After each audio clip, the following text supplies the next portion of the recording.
T-minus 10 seconds. 9, 8, 7,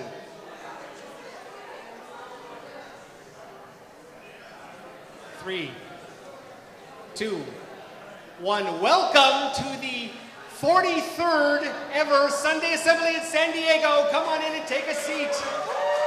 Wow. I am so glad to be here today. My name is Steven Soden. I'll be your MC. This is my first time here at the Indoor Sports Club for a Sunday Assembly, and boy, am I excited about it. Before we get started here, I want to make sure we know, I knew I'd find a way to run in front of the speaker. We have a media-free zone over here, so if you want to be videotaped or photographed, videotaped because I was born in 1960, sit in this section over here. We're going to get right into it, and we're going to introduce you to the amazing Mr. Paul Svensson. Okay, so we are going to sing a science-based song. There are not a lot of science-based songs, but here's one now. It's really easy if you are Tom Lehrer and you've practiced it for decades. Then there's the rest of us. But we will give it our best effort, will we not? Will we not? Okay, so let's take a look at it now. Lesson 1. Okay. Everybody scan the page real quick for the hard ones.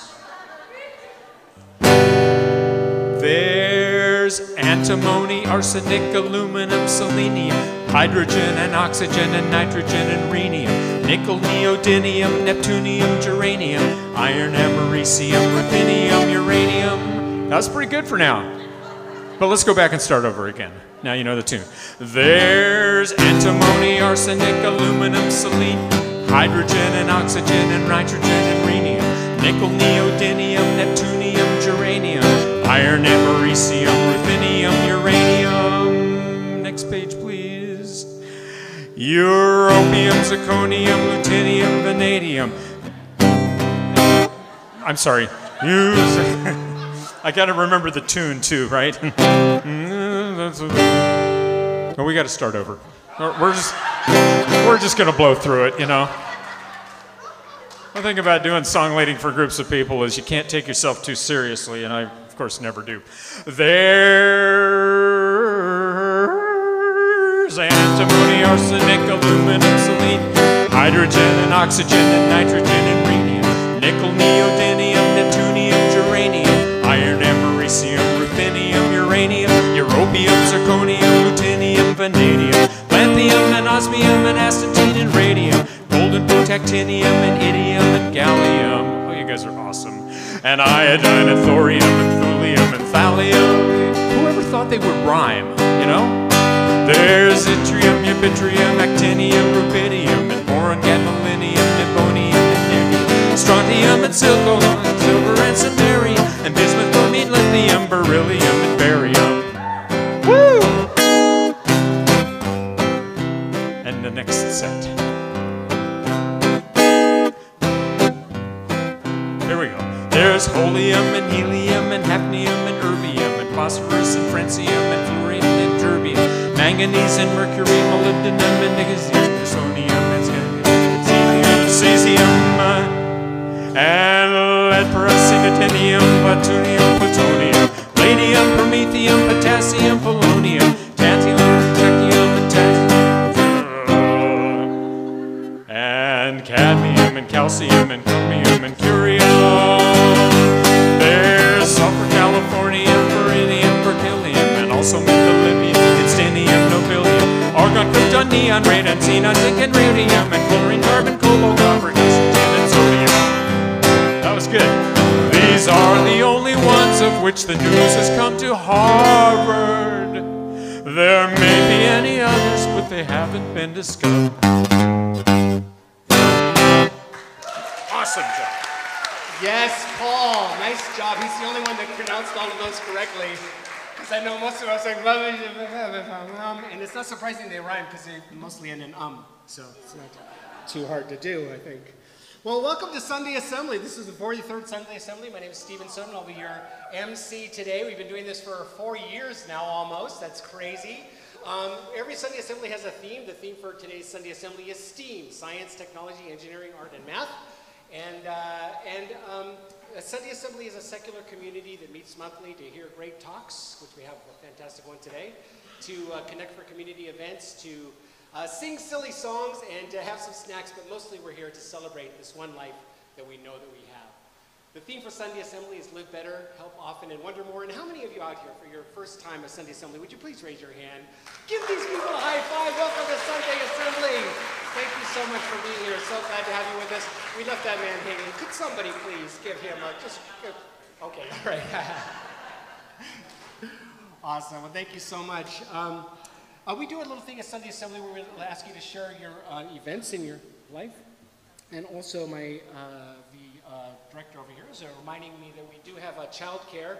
So if you just want to come for Sunday Assembly and have an hour where someone else is watching the kids, do that. Just come on over. We have two very qualified people there watching the kids today, and Jen has a special project for them, so they'll be well engaged in science projects today. Well, we do have a Life Happens, where we ask you to share some of the things that have been happening in your life or some upcoming events. So we have a few here today. This is anonymous, but maybe you'll say who you are. It's been 20 years since I've made any art. Seems like a good time to start again, and thanks to my boyfriend for the suggestion. So good for you, artists of the future. Wayne and Diane, we have a new grandchild. Well, welcome, Eric James Schroeder. I'm sorry, can you pronounce the name? Schroeder, thank you. He was born September 3rd, so 2 weeks old today. Congratulations, that's fantastic.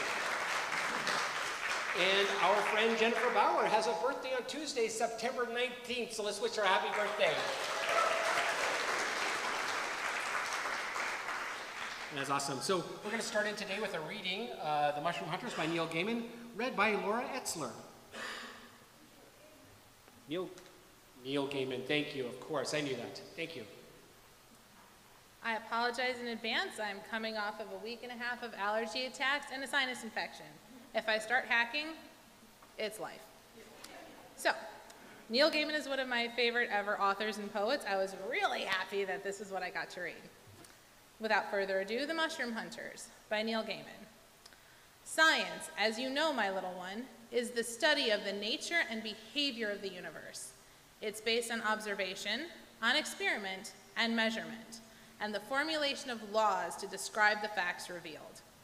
In the old times, they say, the men came already fitted with brains, decided to follow flesh beasts at a run, to hurtle blindly into the unknown, and then to find their way back home and lost, with a slain antelope to carry between them, or on bad hunting days, nothing. The women, who did not need to run down prey, had brains that spotted landmarks and made paths between them, left at the thorn bush and across the scree, and looked down in the bowl of the half-fallen tree, because sometimes there are mushrooms.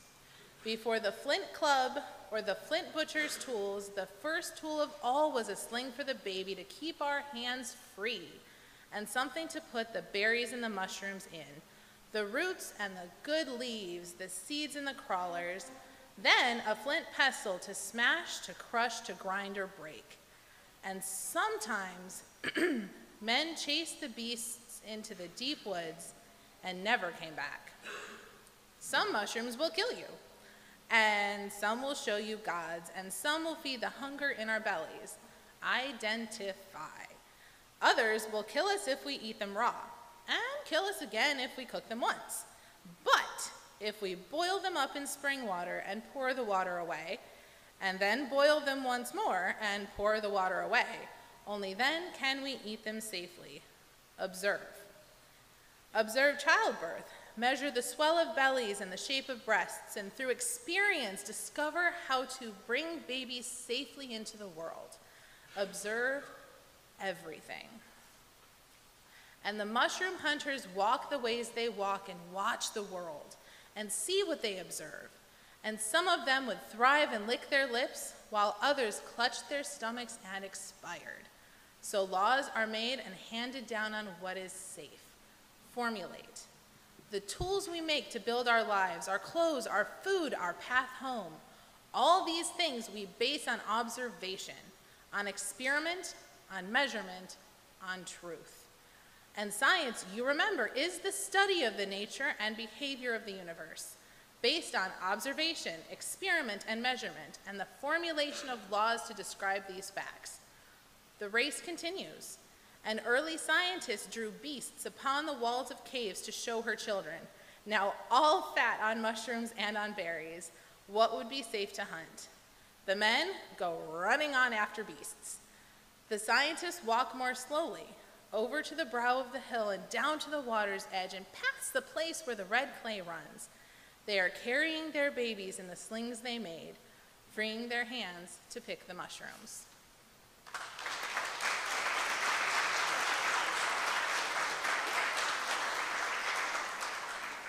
Thank you so much, Laura. That was great. It's, please check your programs. There's just so much to do and so much has happened since the last Sunday Assembly, connecting up for community events, and was a cleanup yesterday. But I mean, even in this natural world, there's been floods and hurricanes and fires and earthquakes, and a solar eclipse happened the day after the last Assembly. And by the way, the actual total eclipse that's going to be over here in San Diego is 2058, May 22nd. So we're going to be hosting an event for that. That's Wednesday night. So please put that on your calendar, because we'll still be around. Our speaker today, Ava Mason, earned her degree in Supervision Technology Management and Biochemistry from Purdue University, and she experienced firsthand the benefit of being exposed to technology at an early age. She participated in the Minority Engineering Advancement Programs and also the Afro-Academic Cultural, Technological, and Scientific Olympics fairs and summer enrichment science programs as well. This exposure was pivotal academically for a middle school to being accepted into college, and her passion for her venture centers around her effort to help empower more girls and underrepresented kids to pursue technological careers. Ms. Mason is the Executive Director of Treobytes, a group that promotes creative problem solving and design concepts that allows kids to become more comfortable with technology. Check out their website if you want a nice warm feeling. It's just amazing what she's doing. We're so pleased to have her here. Please welcome Ava Mason.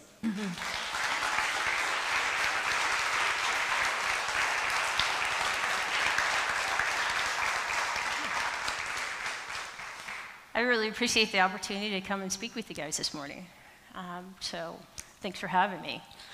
I'm going to just take you through a little bit of my journey and actually what kind of led me here today, because it is all very calculated when I think about it in retrospect. So we're going to be talking about equity and access and exposure, but first slide, it really starts with a good foundation. So I want to tell you about me and where I came from. So I grew up in the Midwest. How many Midwesterners are out there? Yes, right. So I came out here in '89, so I grew up in Indianapolis, Indiana. And when I grew up, I'm going to date myself, I had to go through busing. Anybody know what busing is? Anybody experience busing? Yeah, right? So for people that don't know what busing is, the school that I went to was 5 houses down from my house. I'd walk down the street, hey, Miss Jones, hey, Miss Smith. I knew everybody in our neighborhood. And at the school, half of the teachers that were in our school lived in our neighborhood, and the other half didn't. So if I was at the grocery store, hey, Mrs. Hazelwood, oh, I didn't do anything bad, right? So there was accountability no matter what. My parents still are alive today, and I love saying this. They have been married 63 years. I love those stats, right? My dad just turned 91 last Friday, and he's in the pictures over here. This was just in May, so it's my mom and dad, and it's actually one of my brothers and his daughter and his kids. My dad was a mailman. He had one job, well, two. He was in the Navy, and he was a mailman. And he worked that job for 32 years.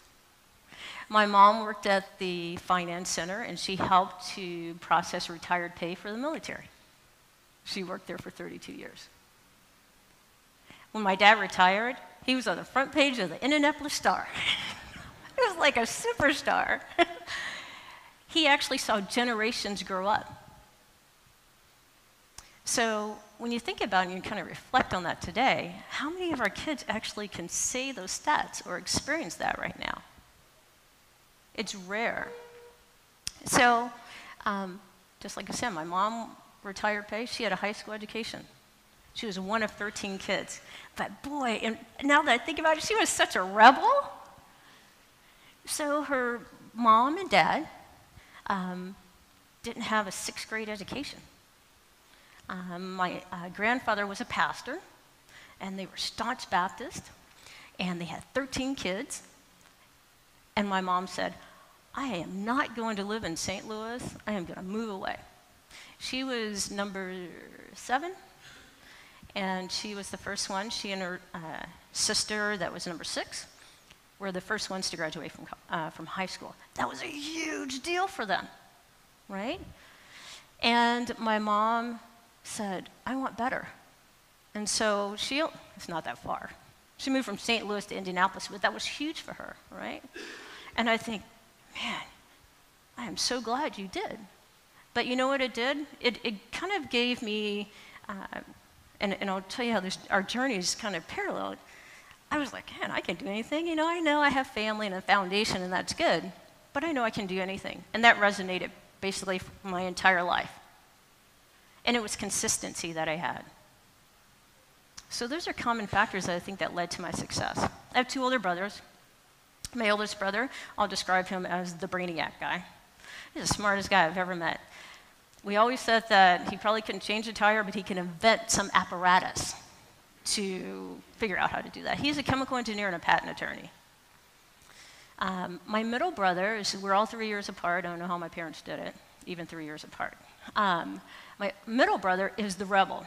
He would be labeled today as probably ADD, some label they'd put on him. He's just an untraditional learner. And I'm like, what's a traditional learner when you really think about it, right? That guy could take apart anything. He used to drive my mom nuts. My dad loved it, right? He took apart our clocks, he took everything. But miraculously, he would put it back together. Now, at school, he was probably the worst student you want to have in his class. He didn't want to listen, he didn't like authority, he didn't like structure. But in a way, we all like to be kind of on our own and think on our own, right? So what was wrong with that? So as I always tell this story, I really appreciate my parents just persevering through and trying to get it right, and then there was me, right? And I have to say, I'm really a combination of both. I actually get a lot from both my brothers and also my parents. So my dad, again, the postman, had a little side job. He was a handyman. So anybody at his church that needed anything done, they'd say, my dad's name's Leroy. Leroy, yeah, I need some tile done in my house. Now, my dad doesn't have an engineering degree or anything like that. He's like, I can figure that out.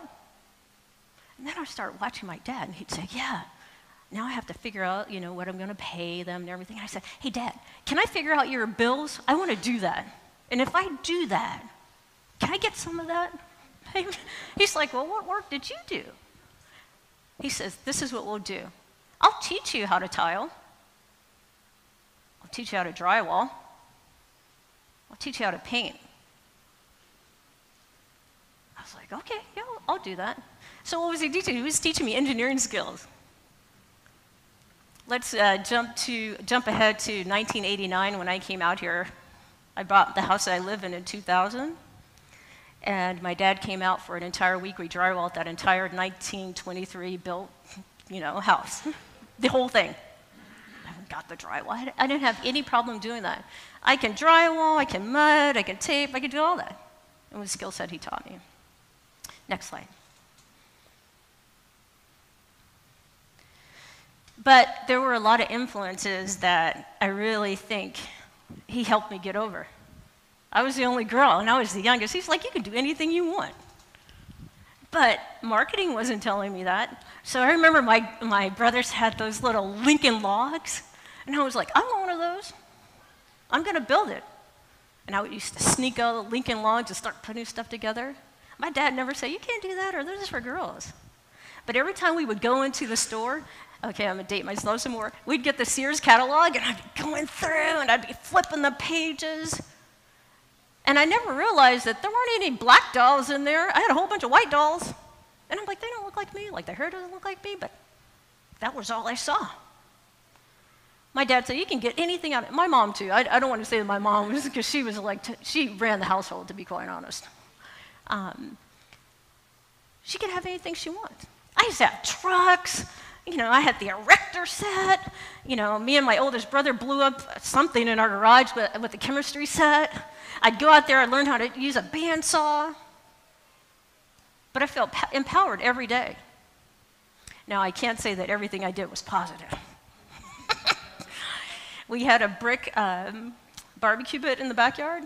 I thought it was a great idea to take it brick by brick and chip it off into these fine little morsels of what I thought was sand, because I had never seen sand before. I said, hey, Dad, I created our own beach in the backyard. Well, I'd been doing this for months. There was this one side that was just totally gone off of the barbecue pit. Any guesses on what my dad did? I got the mortar, cement. We went to I forget what it was called, the store, and I put it right back together. You think I chipped it off again? No, because it took like 3 weekends for that to happen.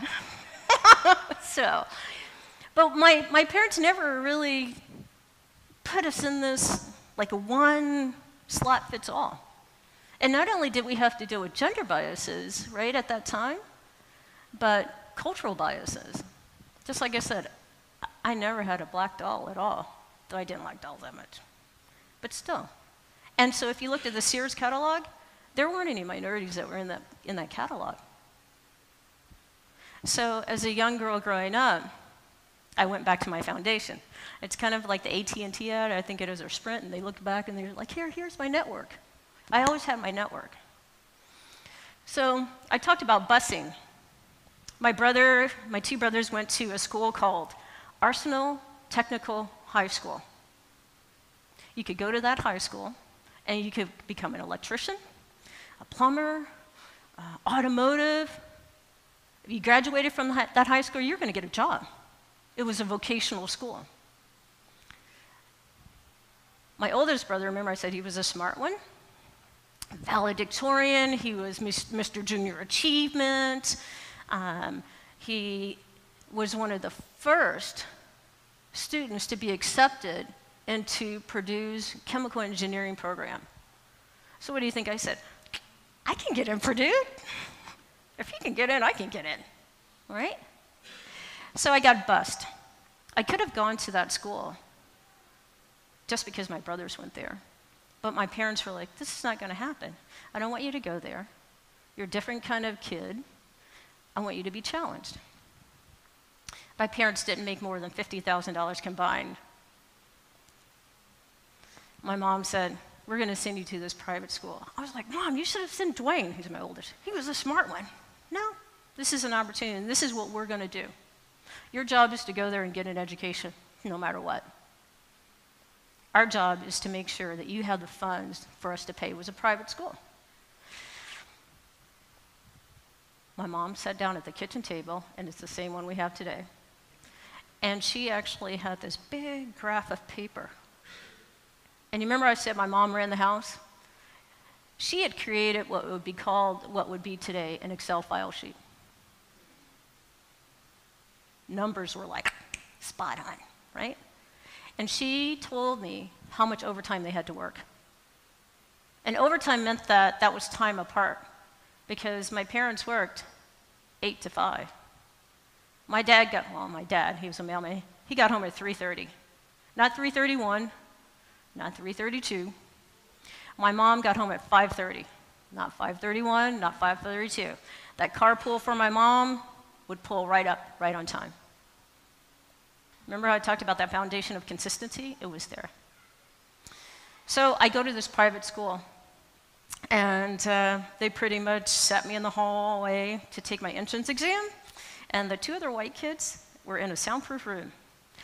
Long story short, I didn't do too well. They said, well, we're going to put her on probation and let her come into our school.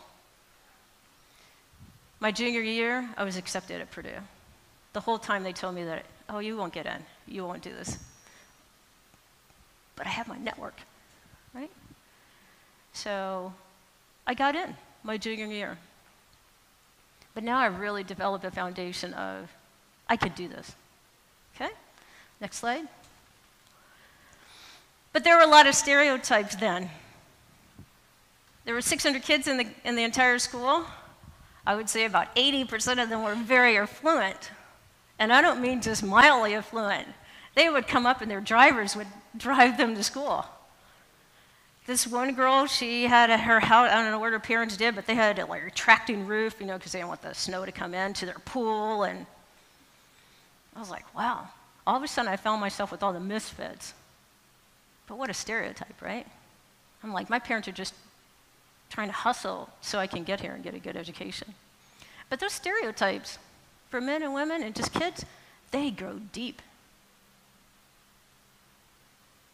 Really deep. And sometimes they live with you until you're an adult, unfortunately, because they're reinforced every day. You can't have a truck. White girls don't have trucks. You know, you can't. But again, my dad's like, you can do everything, right? But a lot of our kids deal with this today. You know, men are stronger than women. I played rugby for the U.S. women's rugby team. I'd love for somebody to say that. Because as I'm walking down the street, it's funny. I could size you up and like, okay, I can tackle you. I can actually tackle you. And I know that. That brings in a whole level of confidence too, right? So I feel safe in a lot of places. My mom says if you ever want to, not get anywhere, follow her because she doesn't have a good sense of direction. My dad, we used to go and get the triptychs. See, I'm dating myself again. I love maps. He said, you'll never get lost. So those stereotypes really didn't apply to me. But I can tell you one thing. I think there were 12 African-American kids in this school. I've been called nigger, stepped on, kicked, spit on. I've been spit on at downtown, right here in Hillcrest, and called out of my name. Just by the way I look. They don't know who I am. And they don't want to know who I am. And to me, the beauty of humans is you're so different than I am. And I love that, and I embrace that. And what can I learn from that today? I have no fear, right? Fear restricts knowledge and education. And I refuse to do that. So these are some of the things that our kids are still dealing with. And I have found that sometimes kids don't even come to some of our programs because they're like, oh no, those are nerdy kids. Or that's not cool. And of course I say, hey, I'm cool. I'm nerdy too. I've been the only girl there. Come on, come on. The other thing I'd like to share with you is I've worked for Fortune 500 companies, you know, some small companies like Merck Pharmaceutical Company. I've been some of the drugs you may be taking today are some of the drugs that I'm responsible for.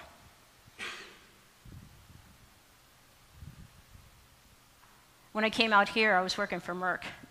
And I went into a cardiologist's office, and I gave him my card. I was like, here's my card. And the woman looked at it, and she said, how'd you get that job?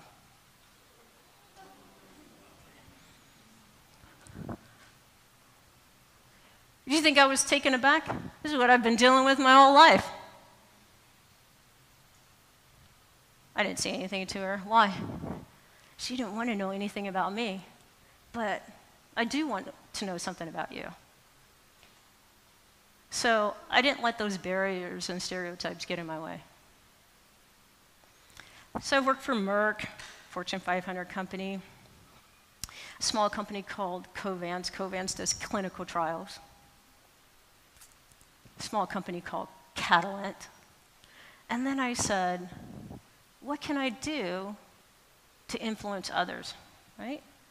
I've had the opportunity to hire over 300 people. I've never hired a black female scientist and never hired a Hispanic female scientist.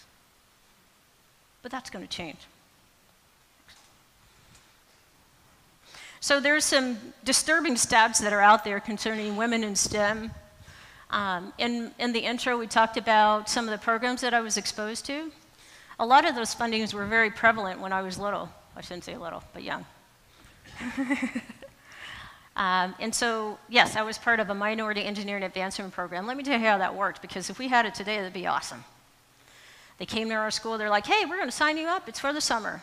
And what you'll end up doing is going into what we called Ooey Pooey. Anybody that's from the Midwest knows the IU school. So it's Indiana University and Purdue University, but it's in Indianapolis. And they had a program we would go down there and we would take classes. Now, in grade school, I was in all the advanced classes, and they wanted to give all minorities in Indianapolis at that time exposure if they could.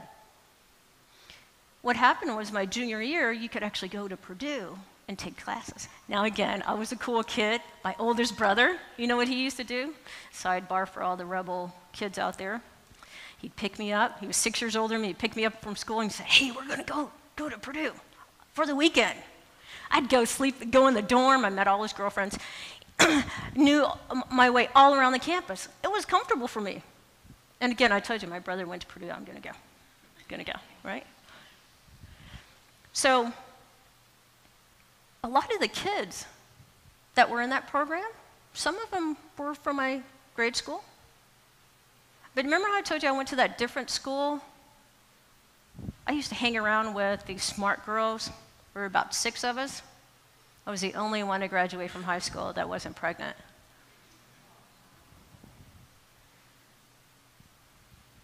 They were smart. Smart as me and smart as anybody in this room. But you remember what that first slide talked about my foundation? Always go back to that foundation. So now here I am. I've graduated. I work for these Fortune 500 companies. I've been exposed to these different programs and had the opportunity to get other people, other kids that look like me. Then I decided to have a kid. Next slide. And now I'm in the school systems, which was a whole new thing for me as a parent. I'm like, well, do you have STEM classes? What do you have for kids that are tactile learners? How are they going to be exposed? Do you have like career day? My poor oldest daughter, I've dragged her to all the corporations I've worked for. She still doesn't get it. Because I'm in business development, I'm not in the lab anymore. And she's like, what do you do all day, right? But that's a great question, what do I do all day? But the schools never taught her that. They made her come in, sit down in the chair, we're gonna talk at you, Josie, for about 3 hours, and then we want you to regurgitate it back. And then they said, we think your daughter has a learning issue. I said, okay, tell me more about that. Well, you know, she has a hard time sitting down. We're thinking that maybe she needs to be tested, and she always asks a lot of questions. She's a little bit of a loner. And I said, well, when she's by herself, what does she do? Well, we found her in the library. She has like these kids that she's hanging around with the library, but she's not hanging out with her peer group. I said, that sounds fine to me. I don't think she needs to be tested. I think she's fine. The next year, the same teacher told me that. I said, yeah, they've told me that. I think she's okay. So this was a slide this morning. I actually changed the slide. And I picked this one. That's my daughter at the top. And they talked about higher education and feeling like you belong. Everybody wants to feel like they belong. When I walked into Merck, they actually interviewed 2,900 candidates for 29 positions. The interviewing process started out at a Marriott. I was at the bottom, everybody was at the bottom floor. If you went all the way up to the top, it was like, got really thin. I was like, oh my God, now I get to the next floor, right? I got to the top. I go in this suite. I had never been in a suite. I didn't know what a suite was. I was trying to look for the guy that was in there. They're like, go knock on the door, he'll be there. And I go to the back. This white gentleman sitting there, a little intimidated. I was like, oh wow, what's he gonna say now? This has to be the hardest interview I'm gonna be on, right? He says, sit down. He looks at my resume and he says, so you went to Purdue? Yeah, went to Purdue. You know anything about IU basketball? Okay, who's from the Midwest again? You get it. Okay, I don't know, basketball's like in your blood. It's like you go through the birth canal and you have like a basketball in your hand or something, right? So I was like, I actually know a lot about IU basketball. My dad loved IU basketball. Even though he had 2 Boilermakers in the house, he loved IU basketball. If you know anything about Bobby Knight, I remember the time you threw the chair in the middle of a game. I've talked about all the stats, because you know what I did with my dad on Sundays? We'd read the Indianapolis Star that he was on the front of, remember that? And I'd open up the sports section and I'd look at the stats and I'd see who was recruited. Because those guys that were in those high school sold-out basketball games, they ended up going to those Division I schools, a lot of them. Yes, I can tell you the class of whatever it was. I started going through here, the players. He was traded. He ended up going to, this pro team. You know what Gary Davis told me? And he likes 2 olives with beef eaters. Jen? See, I even knew his drink. I don't drink. He said, young lady, if you can talk to him about IU basketball, you can sell any damn drug Merck has.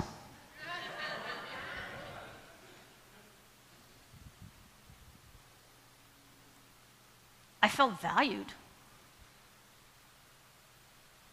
right? I'm like, okay, now I'm part of the Merck team.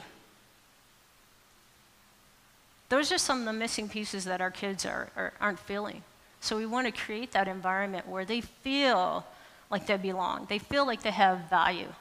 I really think that that's one of the prohibitive things with girls right now. They're trying to find their ground.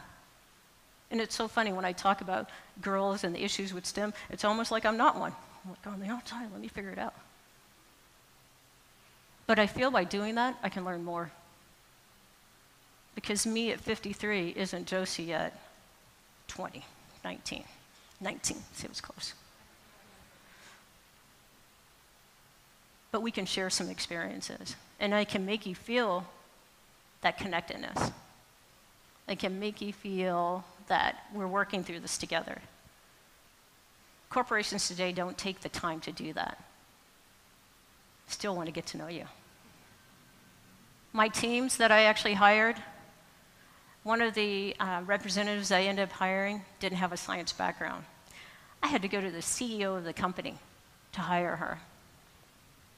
And you know why I wanted to hire her? She worked in the retail industry. Tell me any other industry that's harder. On a grumpy day, 5 o'clock, you go into Trader Joe's and you're going to yell at the guy that's putting like the tomatoes on top of the eggs, right? They deal with everything. And I thought about Gary Davis.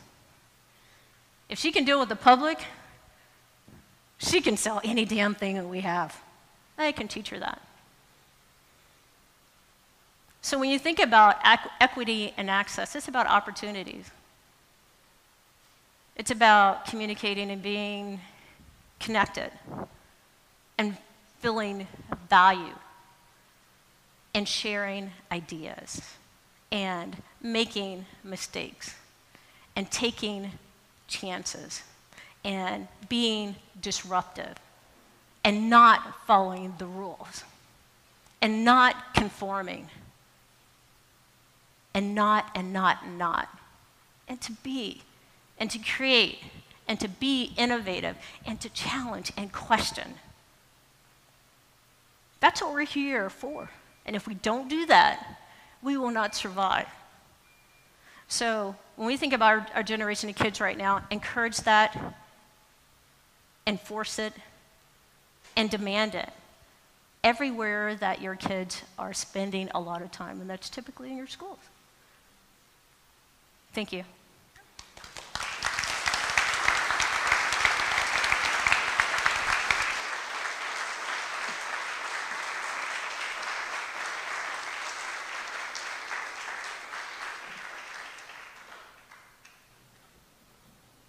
Thank you, Eva.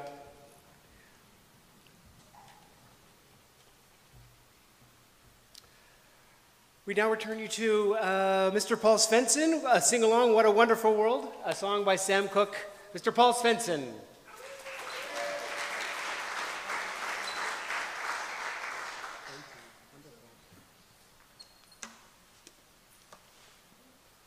This is a song by Sam Cooke, but it was also co-written by, now if you're really old, you'll know who this is, by Herb Alpert.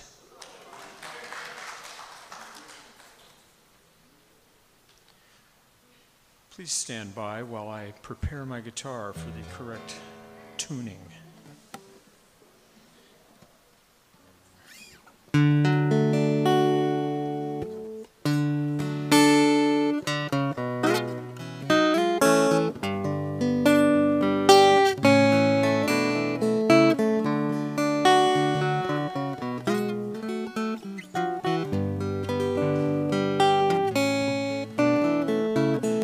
Don't know much about history, don't know much biology, don't know much about a science book, don't know much about the French I took, but I do know that I love you, and I know that you love me too.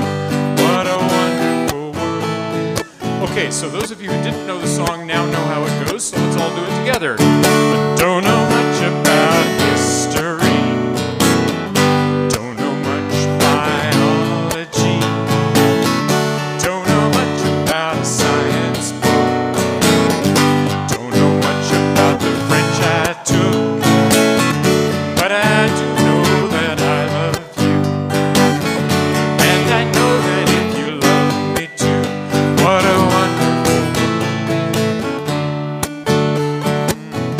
don't know much about geography, don't know much trigonometry, don't know much about algebra, don't know what a slide rule is for, but I do know 1 and 1 is 2, and if this one could be with you, what a wonderful world it would be. Now I don't claim to be an A student, but I'm trying to be maybe by being an A student, maybe I can get your love for me. I don't know much about the Middle Ages, saw the pictures and turned the pages, don't know nothing about no rise and fall, don't know nothing about nothing at all. Yes, it's you I've been thinking of, and if I could only win your love, what a wonderful world this could be. Don't know much about history, don't know much biology, don't know much about a science book, don't know much about the French I took, but I do know that I love you, and I know that you love me too. What a wonderful world this could be. La da da da da history, biology, la da da da da science book, French I took. Here we go. But I do know that I love you, and I know that if you love me too, what a wonderful world this would be.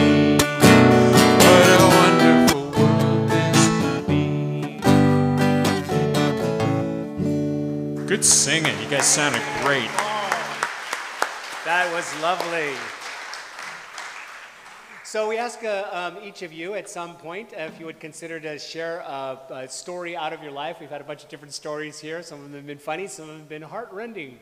But we would love to hear from you. So if you're interested in doing that and sharing a little piece of what your experience has been on this planet, we'd love to know about it. For today, we are going to hear from our own Sandra Medina.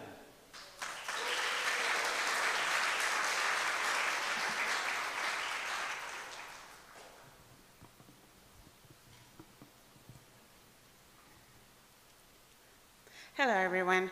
If you've been with us attending Sunday Assembly for more than 2 years, you might have heard pieces of this story, but it was very relevant to the topic, and we felt it was good to share again. I've been an engineer working in the telecom industry for over 15 years now, and in that field, what it meant, especially at the beginning, was that I was usually the only female in my group, sometimes in my department, only female in the building sometimes, or at the customer site. So in the US, that translated into I got the women's bathroom all to myself, which was awesome.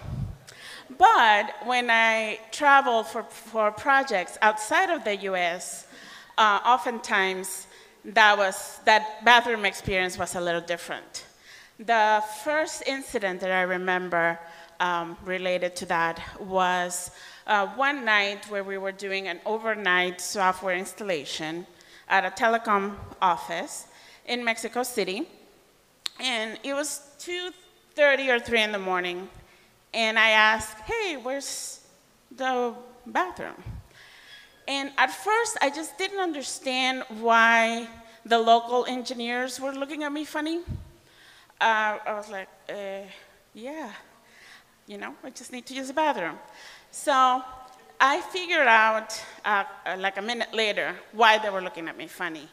And the reason was that there was no women's bathroom in the engineering area of their building.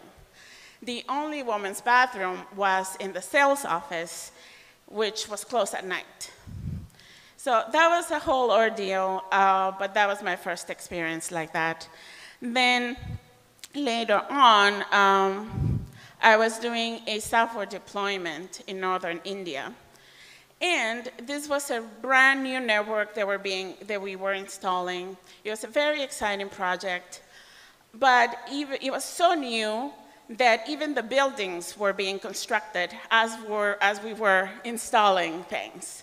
So the first office that I worked at, the building was literally in construction.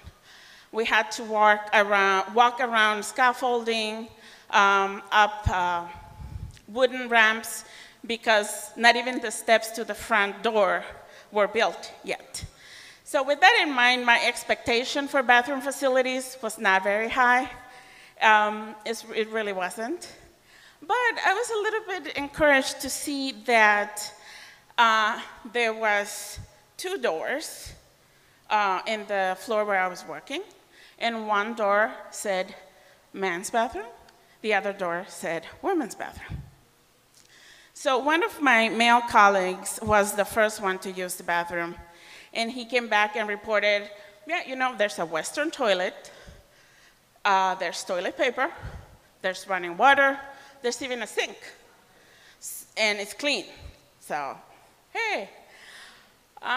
So after that, I worked up the courage to go and try to use the facilities. So I opened the door, and then I realized the only type of preparation they have done for that particular room was the sign on the door. There was no toilet, there was no sink, there was no tile on the floor. I mean, there was nothing. And I very naively and politely asked why, and the response was that they told the construction crew to leave that to last, because really, who's gonna need it? There's really not gonna be a need for it. So the project continued, and then a few months later, I found myself in a different city, also in India. And there was a men's bathroom, women's bathroom right next to it. But I did a little bit of recon work before going in, and I was told that a toilet was installed, a sink was installed, there was running water and everything. So I was like, okay.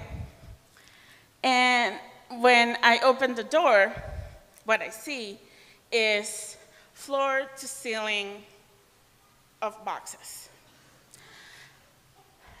Somebody in the facility decided that storage was really a better and more realistic use for that space. Because again, who's gonna need to use the woman's bathroom in an engineering room? So finally I accepted that sort of like a fact of my professional career, and I mentally prepared for that. When traveling outside of the US, I just didn't assume that there was gonna be a bathroom facility for me to use at the customer's offices. So I mentally and physically prepared for that. That was not really good for my bladder, but that's a different story. But then throughout the years, I saw other instances of that. But at some point, I started to see a change slowly. And then I couldn't even tell you at what time or what year it was when I stopped wondering if there was gonna be a women's bathroom in the places where I was gonna be working at. But yeah, I mean, sometimes I had to go to a different floor. Sometimes I had to go borrow the key from the only other female in the facilities. But at some point, there was always a bathroom, a woman's bathroom.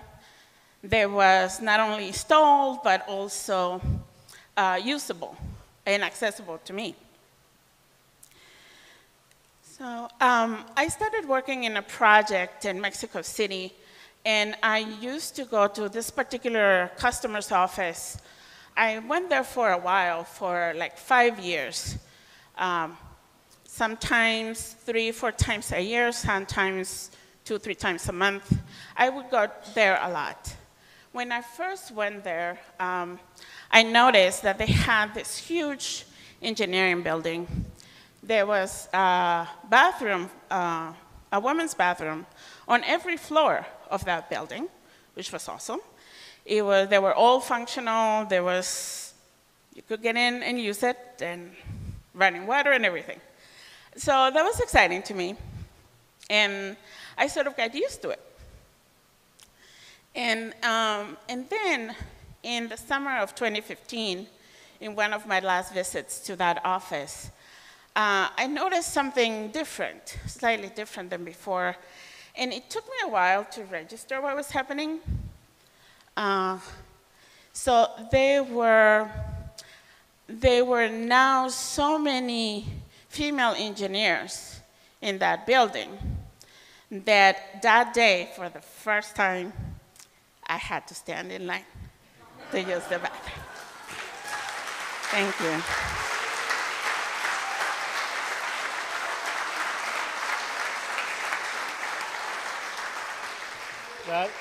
That is great. Not the standing in line part. That's a fantastic story. Thank you.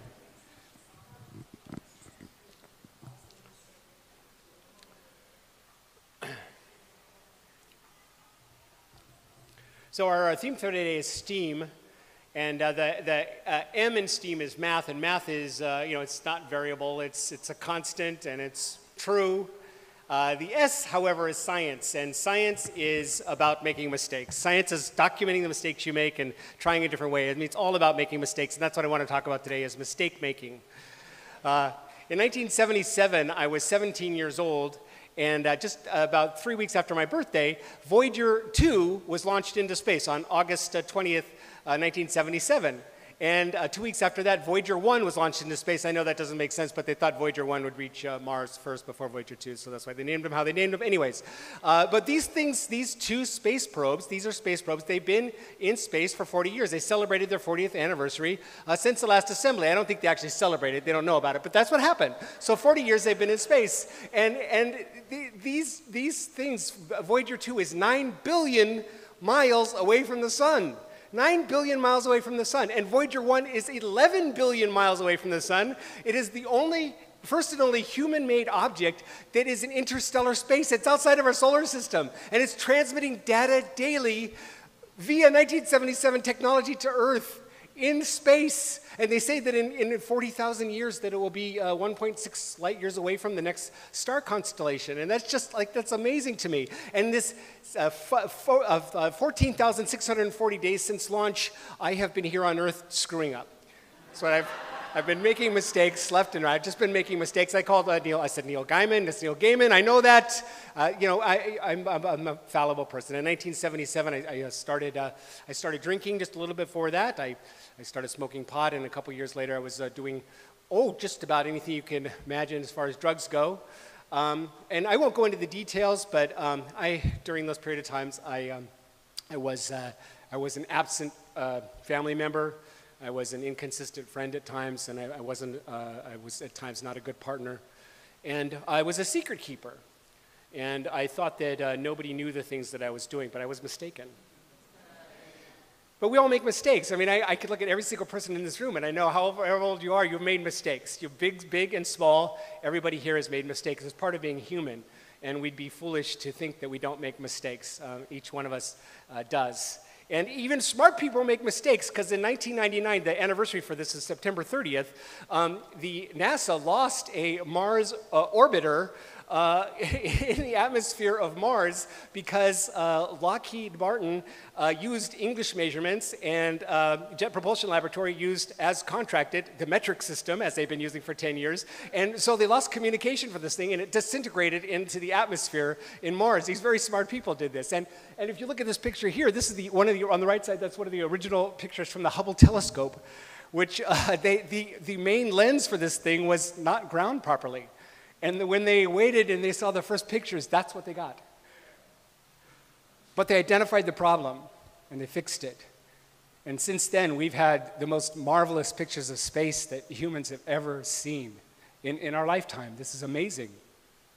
And just as Voyager has taken Jupiter and Saturn and made it these tumultuous worlds and these little dots of moons before that they become distinctive places, and we get our first view of Neptune and Uranus, it made the solar system clearer.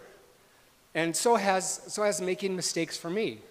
It's made things clearer for me. It's helped me to learn about myself. And not just from not wanting to do the same mistake again, but how did I deal with the mistake? What was my reaction to it? How did I deal with it? And what did I learn from it? And it also helped me learn who I am, how I am. But I also learned to be patient with other people through making mistakes, because I know I'm fallible. And it taught me to never be 100% sure about anything. I always count myself 99% sure, even if I know I'm right. And occasionally, I'm wrong, and I didn't paint myself into a corner, and I can gracefully walk my way out. And I think it's a good thing to do. But also, what it's helped me to do is realize more than anything that I know what I want more than anything in this life, and that's honest human connection. That's what I've learned from making mistakes. And it's also helped me be safe for other people to tell me their mistakes, because I know I'm fallible and I readily admit it. And I try to be non-judgmental, and even know how shocking something might be, I take the information, I let it rest for a little bit, and I try to be there for people. It's important that when we make a mistake, especially if it's a big one, that we take ownership for it and we say what it is as soon as we can. Get that out. I mean, none of us want to be thought of as dumb. I'm sorry. None of us want to be thought of as bad decision makers or just ignorant of the facts.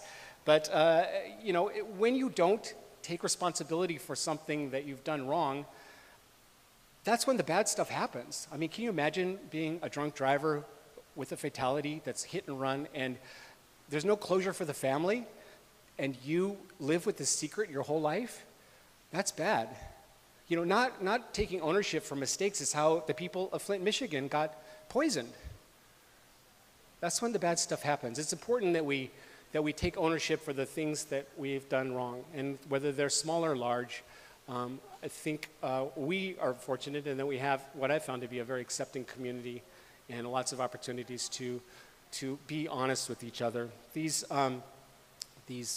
I know I'm going to make a bunch more mistakes in the next 40,000 years while Voyager heads over to the next solar system. And on however they do this, because it won't be words, I'm sure, or however they communicate with each other on the planet when they see the thing and they go, "What the heck is that?" They'll be able to find out, because there's a golden record on Voyager that was Carl Sagan was the program chair for this thing, but it's an actual golden record that has the sounds of Earth and a bunch of things on it. And they will be able to see what Earth is like in 1977, 40,000 years from now. And they will really wish they had a record player then. That's all I know. Thank you.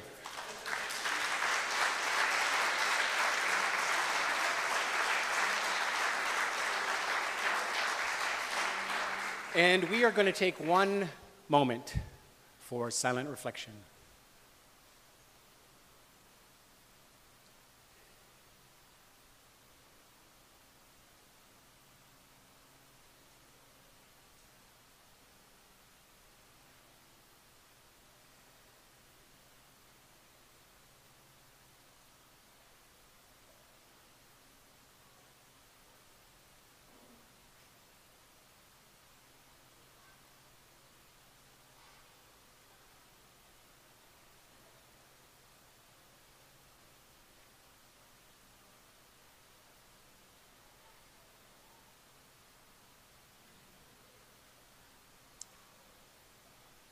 Well, we have a special treat today. Before we get to that, we are going to do some announcements. So the people that are making announcements, if you can head on up front here. And forgive me, I'm not sure what the order of these are, so if you'll... Ms. Dan?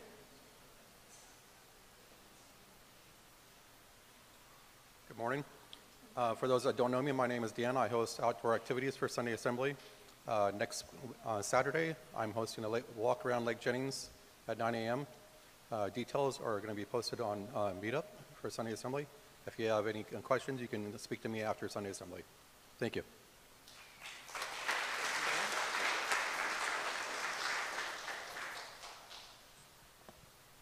Hi, I'm the chairperson of Outreach, and what we do is we go around to meet the needs of our community.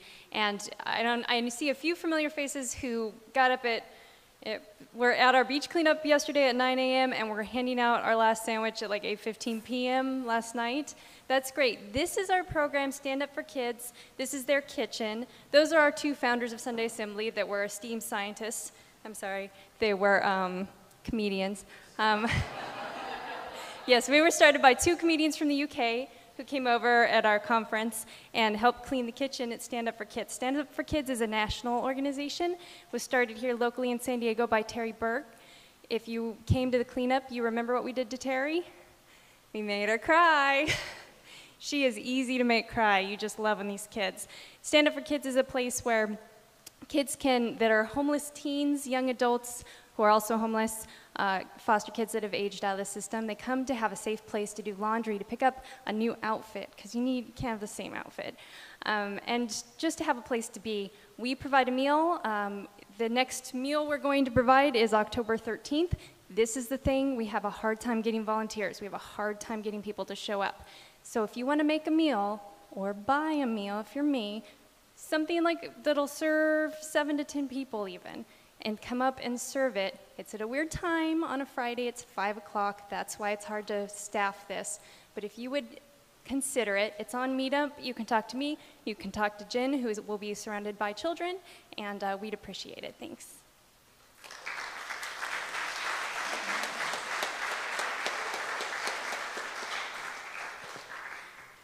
And we are really, really excited that we have a firm date for our winter solstice celebration this year. Is going to be for the first time on a Saturday, which is really exciting. And it's going to be here, so please save the date, Saturday, December 9th. And we're going to try to keep it on the second Saturday every year, but just pending confirmation. We do have the date for this year confirmed, Saturday, December 9th. And if you are interested in helping us organize it and make it bigger and better than last year and the year before and the year before, please see me after the assembly, and we'll start organizing. And also, if there are other areas of talent that you feel you want to help on a regular basis for Sunday Assembly, please let us know. We don't have a specific list right now, but we should have one for next month in terms of what are the needs and the opportunities to get involved to help us grow this community that we all love. Thank you.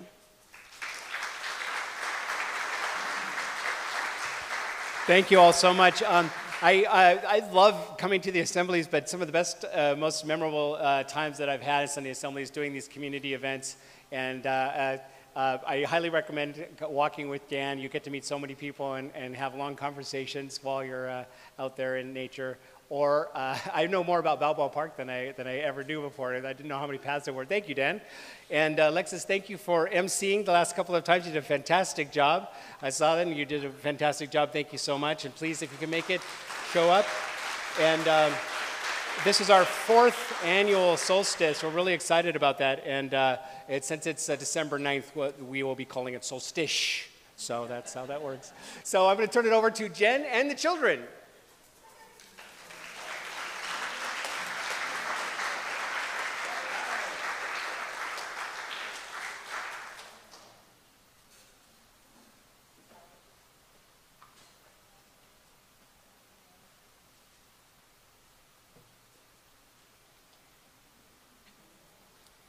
So given that today's theme was about STEAM, for the kids program today, we did a couple science experiments out on the patio out there, and the kids are going to share about what we did today.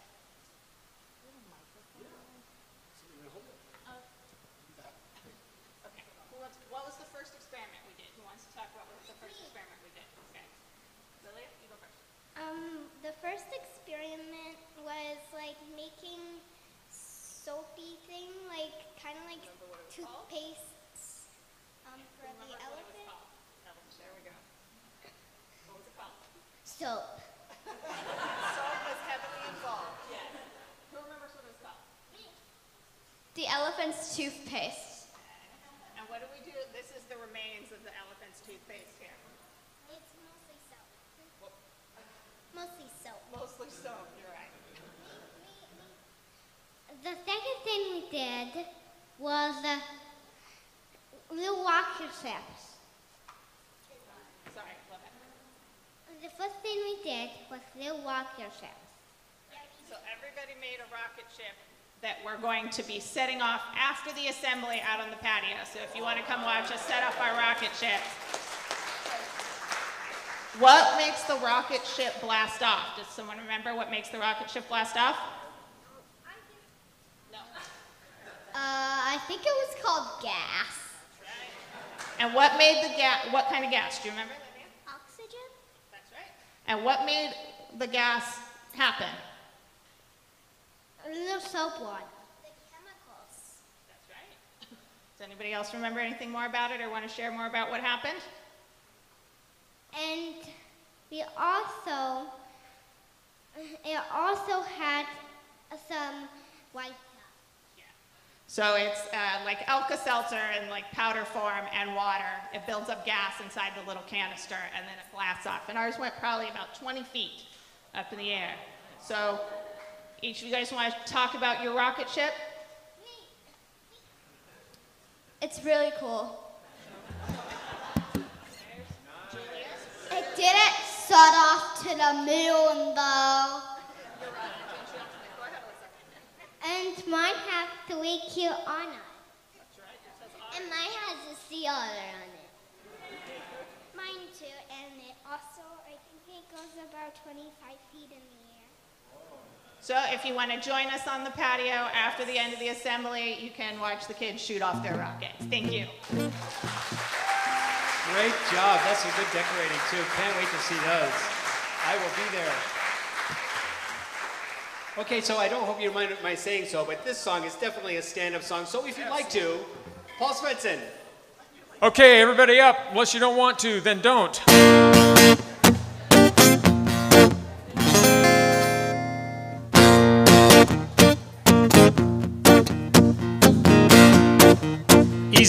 you don't know it.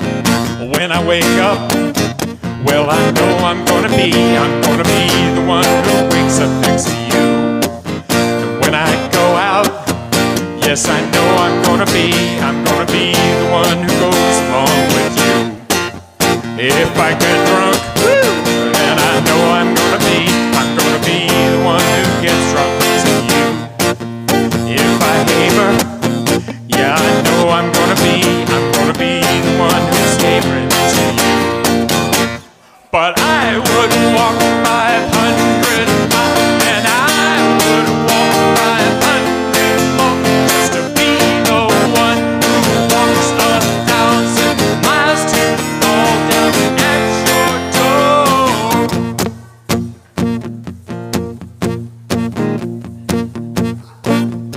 Here we go. When I'm working, yes, I know I'm gonna be the one who's working hard for you. And when the money comes in for the work I do, I'll pass almost every penny on to you. When I come home, oh, I know I'm gonna be the one who comes back home to you. If I grow old, well, I know I'm gonna be the one who grows old next to you. Here we go. But I would walk 500, and I would walk 500 just to be the one who walked 1,000 miles to fall down at your door. La da da da, la da da da, la da da da. Let's do that again. La da da da, la da da da, la da da da.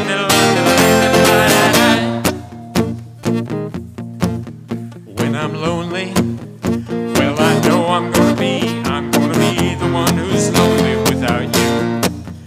When I'm dreaming, well, I know I'm gonna be the one who's when I go out, yeah, I know I'm gonna be the one who goes along with you. When I come home, oh, I know I'm gonna be the one who comes home to you. I'm gonna be the one who comes home next to you. But I would walk 500 miles, and I would walk 500 more to be the one who walks 1,000 miles to fall at your door. La da da da, la da da da, la la London, London, London, la da da. Do it again. La da da da, la da da da, la da da da.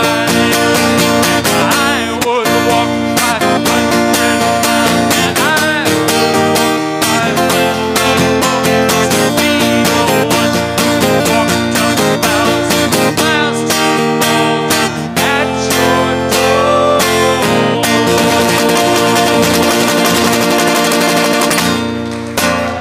Wow, thank you. Awesome. That was awesome. That was a really fun 1 hour and 15 minutes. Thank you all so much for being here. I would like to say, let's go see the kids out in the back. And I, having been around my son's friends, this world is going to be just fine. These kids are great. So let's go check them out. We're going to be at Pizzicato, which is on your program there. And thank you for coming to Sunday Assembly. Snacks served, coffee over here, and thanks very much.